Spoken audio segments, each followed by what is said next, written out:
taliye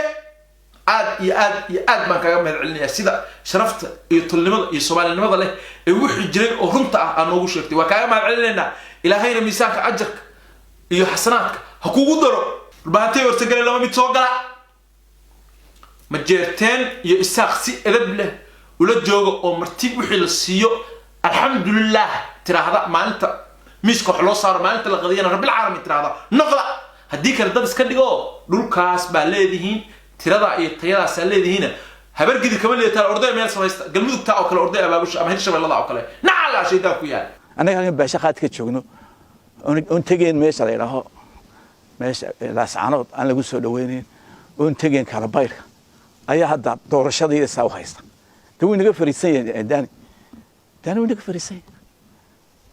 naga fariisay waa iska celi anaga nafta noo keenay baashay iyo qeyrkii siciidiye waxba nagu darsan lacagtii saacunaya mushaha waa cashuurti islaamaha iyo 15 cunaya kasoo ku yar la ilaa xaamid iyo inoo wada hanjabiya dadkii mid qaba hada ku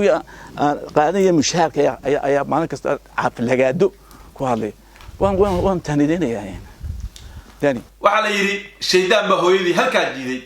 markaas Soomaalidu waa dad hawl badan waxay yiraahdeen shaydaanna nin hooyadii jiido waayahay habarta shaydaan dhashina wax la jiido waa tahay horta Faysal waa garanaysaa nin hadalka noocaas dhaha waayahay waligiiba wax ma qarin baashana nin la yiraahdo waayahay hadda ka hor nin la yiraahdo Ciro oo gudoomiye baarlamaanka Soomaaliland ka ahaan jiray oo ku xigeen u ahaa ba intuu gacanta saa u soo qabtay sida halka uga jeedaan sidii gabar yar oo jaariyada oo guri reer leeyahay dulsaar ku ah intuu gacanta saa u soo jiiday buu u dhiibay feer maalinta waxaan isla xaw ku qaadanayaa laakiin kiyo meel walba jaban tahay inta guriga loogu tagay ba xogaa shafshafaa loo geeyay markaas la yiri warbaashi war feer saaxiibtinimo Allah kaaga dhigo iska dulqaado walaalka ya amiirkaagii ba Allah sida kaala maagay waxba waa ku qaadan waayay marka nin feer wax ku qaadan waayay